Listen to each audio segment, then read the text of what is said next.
Hi అండి. ఈరోజు మనకి ఒక కస్టమర్ అయితే డ్రై ఫ్రూట్స్ లడ్డు ఆర్డర్ ఇచ్చారండి. వాళ్ళ కోసం అయితే ఇక్కడ నేను ప్రిపేర్ చేస్తున్నాను. ఎలా ప్రిపేర్ చేస్తున్నాను ఏంటి అనేది మీకు కూడా ఒకసారి చూపిద్దామని నేనైతే వీడియో చేస్తున్నానండి.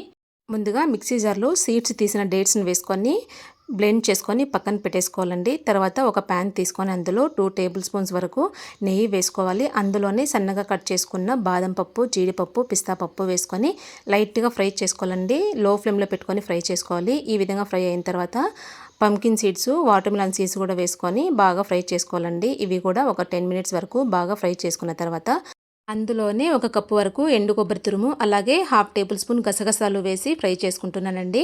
గసగసాలు ఎక్కువగా వేసుకోకూడదు, కొంచెం వేసుకోవాలంతే. తీసి పక్కన పెట్టేసుకున్న తర్వాత తిరిగి అదే ప్యాన్లో 1 టేబుల్ స్పూన్ నెయ్యి వేసుకొని ముందుగా మనము డేట్స్ అయితే మిక్సీ పట్టుకున్నాం కదా, అది వేసుకొని ఒక 2 మినిట్స్ వరకు ఫ్రై చేసి సరిపోతుందండి. తర్వాత మనం ఫ్రై చేసుకున్న డ్రై ఫ్రూట్స్ అన్నీ కూడా అందులో వేసి బాగా మిక్స్ చేసుకోవాలి. ఈ విధంగా ఉంటకు వచ్చేలాగా చేసుకొని ఈ విధంగా లడ్డూల్లాగా చేస్తే డ్రై ఫ్రూట్స్ లడ్డు రెడీ అయిపోతుందండి. చాలా టేస్టీగా ఉంటుంది అండ్ హెల్త్ కూడా చాలా మంచిది. ఒకసారి ట్రై చేయండి.